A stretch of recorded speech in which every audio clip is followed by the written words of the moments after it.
آپ نے کبھی علماء کرام سے پورا اسٹیج بھرا پڑا ہے، کبھی علماء کرام سے پوچھا میری ذمہ داری کیا ہے؟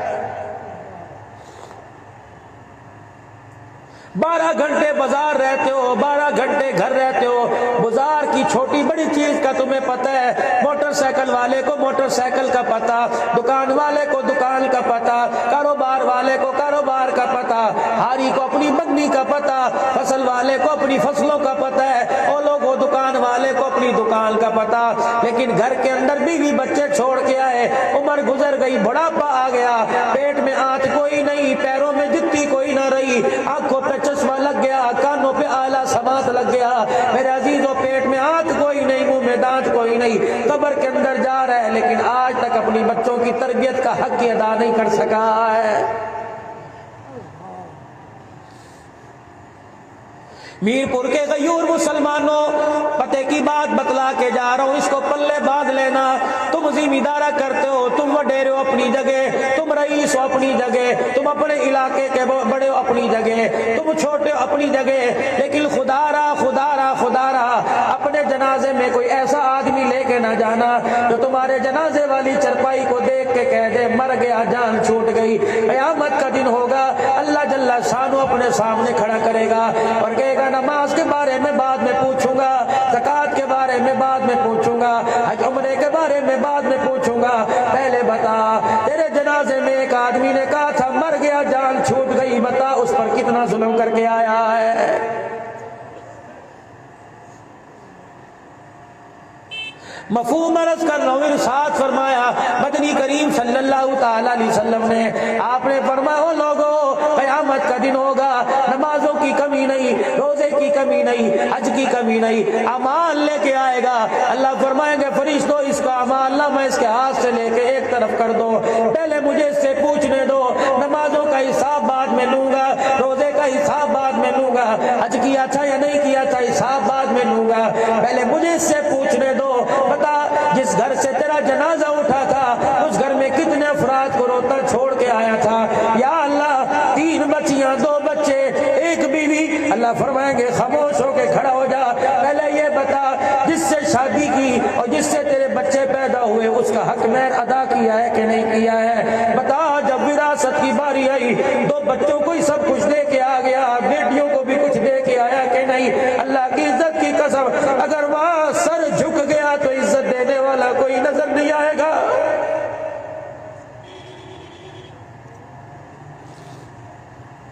ہم تو سندھ کو رویا کرتے تھے، پنجاب کے اندر بھی یہ بیماری عام ہو گئی، اور لوگوں اللہ اکبر اپنے پیسہ اپنا مال کتوں کو کھلاتے ہیں، بیٹیوں کو روتا چھوڑ کے روتا ہوا گھروں سے نکال دیا کرتے ہیں۔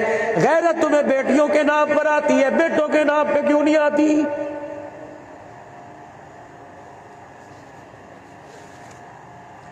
کوئی محلے دار نہیں چھوڑی، کوئی علاقے والی نہیں چھوڑی، پتر ہے جوان ہے، بیٹی نے یوں آنکھ اٹھا کے دیکھ لیا، سینے میں گولی اتار دی، اور تم نے مرنا ہے میں نے بھی مرنا ہے۔ خدا پاک کی قسم ہے بیٹا اللہ کی نعمت ہے، بیٹی اللہ کی رحمت ہے۔ علماء کرام سے پوچھ لو قیامت کے دن نعمتوں کے بارے میں سوال کیا جائے گا، رحمتوں کے بارے میں سوال نہیں کیا جائے گا۔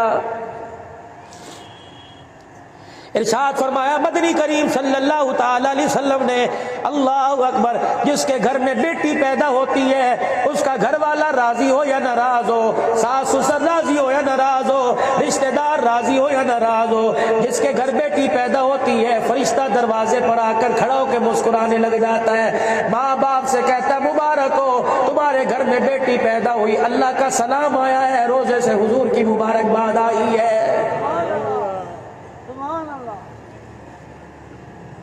امام راضی رحمت اللہ علیہ نے ایک واقعہ لکھا، فرمایا ایک آدمی کے پہلی بیٹی ہوئی، اگلے سال بیٹے کی امید تھی، پھر بیٹی پیدا ہو گئی، تیسری مرتبہ بیٹی، چوتھے سال بیٹی، 5ویں سال بیٹی، 6ٹھے سال بیٹی پیدا ہو گئی، 7ویں مرتبہ پھر امید سے گھر والی ہوئی، مرد نے کھڑے ہو کے گھر میں اعلان جنگ کر دیا اور کہنا خبردار اگر بچہ پیدا نہ ہوا تجھے بھی قتل کروں گا، 6 کو بھی گولیاں مار کے قتل کر دوں گا، 6 کو بھی ٹوٹے ٹوٹے کر دوں گا۔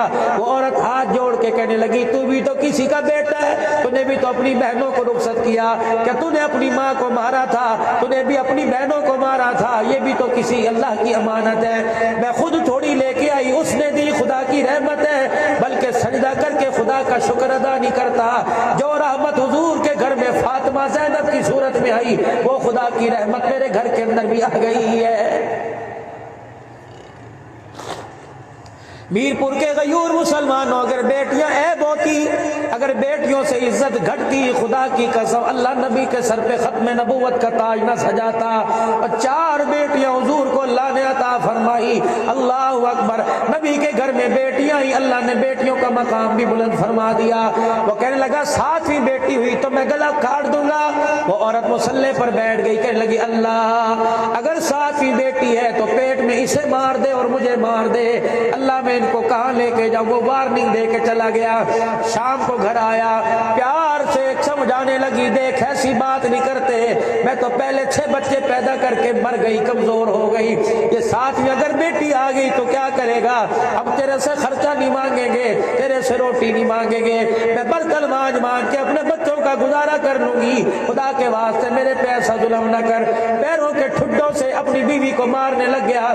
رات کو بیوی بستر پہ سوئی، اور جس کی کوئی نہیں سنتا اس کی خدا سنتا ہے۔ رات کو کروٹ بدل کے ویاڑے پر تکیے پر سنک کے رو کے کہنے لگی اللہ جاؤں تو جاؤں کہاں؟ اگر تیرے در سے بھی اللہ انصاف نہ ملا تو میں 6 بیٹیوں کو لے کے کہاں جاؤں گی؟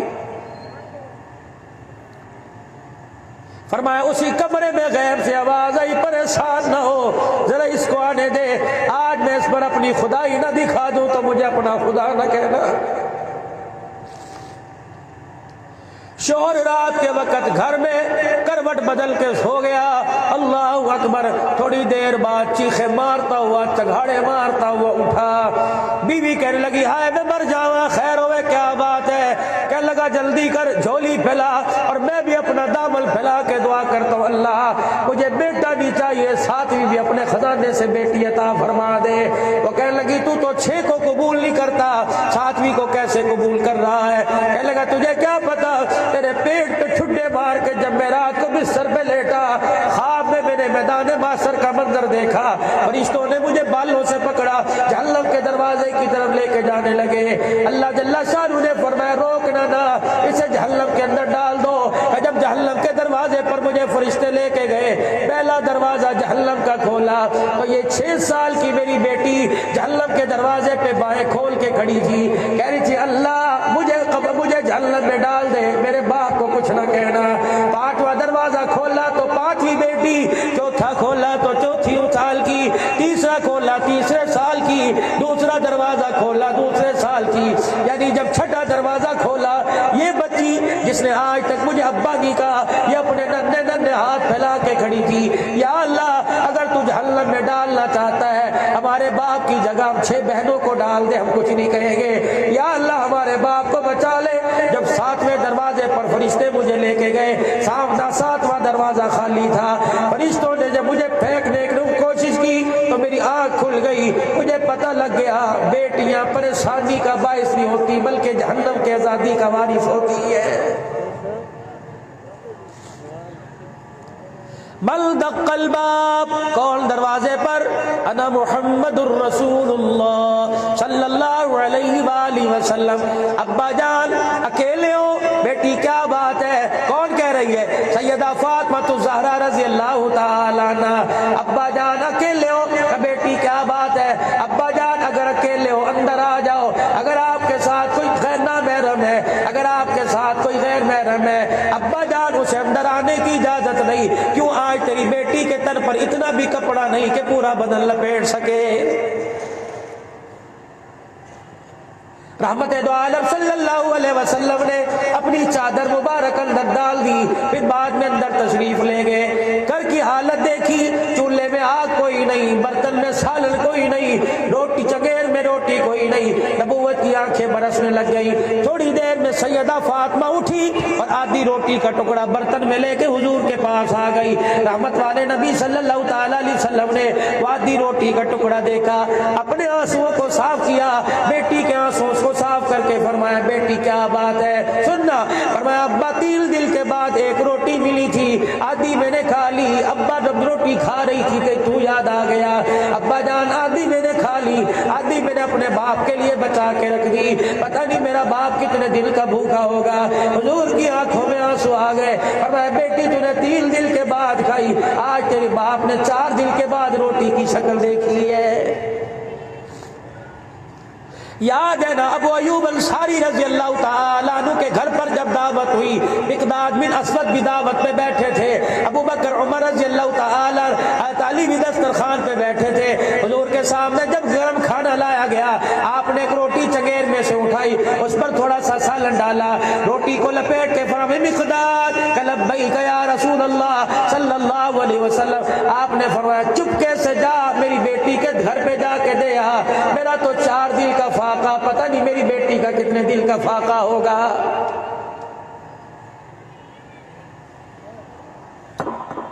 حضور علیہ السلام غزوے سے واپس تشریف لائے. حضرت علی رضی اللہ تعالیٰ عنہ نے سیدہ فاطمہ الزہرا رضی اللہ عنہ کو ایک سونے کا ہار بنا کے دیا, حضرت حسن حسین کو چاندی کے کنگن بنا کے دیے. سرکار مدینہ روح قلب و سینہ صلی اللہ علیہ وسلم تشریف لائے. اما فاطمہ نے دھلا ہوا جوڑا پہنا, سونے کا ہار پہنا, حسنین کریمین کو نواسہ رسول کو چاندی کے کنگن پہنائے اور کہا آج ابا جان کئی دن کے بعد تشریف لائیں گے, آج میں اپنے سونے کا ہار دکھاؤں گی. حضور علیہ السلام غزوے سے واپس آئے, مدینے کی گلی میں جب آپ نے پاؤں رکھا, کسی نے آپ کے کان میں کہہ دیا آج تیری بیٹی بھی امیر ہو گئی, اس نے سونا پہن لیا. حضور الٹے قدم واپس چلے گئے, مسجد نبوی میں جا کے رونے لگ گئے. شہزادے نواسے آئے اور آ کے کہنے لگے کملی اما جان, اب نانا دروازے پر آ کر واپس چلا گیا. حضرت علی رضی اللہ تعالیٰ عنہ کو سیدہ فاطمہ نے بھیجا اور جا کے کہ میں تو آپ کا یہاں انتظار کر رہی ہوں, آپ تو گھر میں تشریف لے گئے. رحمت والے نبی کی رو رو کے آنکھیں مبارک گیلی ہو چکی تھی, بلکہ مبارک بھیگ چکی تھی. حضرت علی نے عرض کیا یا رسول اللہ بیٹی انتظار کر رہی ہے, کہہ دے بیٹی کو میں محمد نہیں آؤں گا, کیونکہ میری بیٹی نے باپ کی فقیری کو چھوڑ کے دنیا کی امیری اختیار کر لی ہے. ہمارا امیروں سے کیا واسطہ. حضرت علی کی کوک نکلی, حضرت علی کی چیخ نکلی, روتے ہوئے سیدہ کے دروازے پہ گئے. اللہ پر ہے فاطمہ, طائف کی گلیوں کے پتھر کھا کے نہ رویا, آج تیرے گلے میں سونے کا ہار سن کے رو پڑا ہے.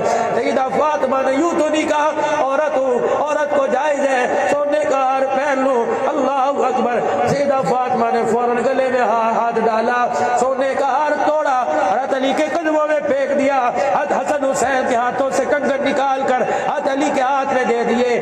آپ نے کاتری چھری لے کر جو گھر کے اندر نیا پردہ ٹانگا تھا اس پردے کو پھاڑ دیا اور کہا ابا جان جاؤ کسی حضرت علی سے کہا جا میرے باپ کو دے دے, ایک مرتبہ معاف کر دے, یہ ہار کسی غریب کو دے دینا. جب حضرت علی رضی اللہ تعالیٰ عنہ نے ہار اور کنگن حضور صحیح سرکار کو دیے, کملی والے روتے ہوئے تشریف لائے. فرمایا اے فاطمہ اگر تو سونا پہننے لگ گئی تو امت کی غریب بیٹیوں کی ڈوریاں کیسے اٹھے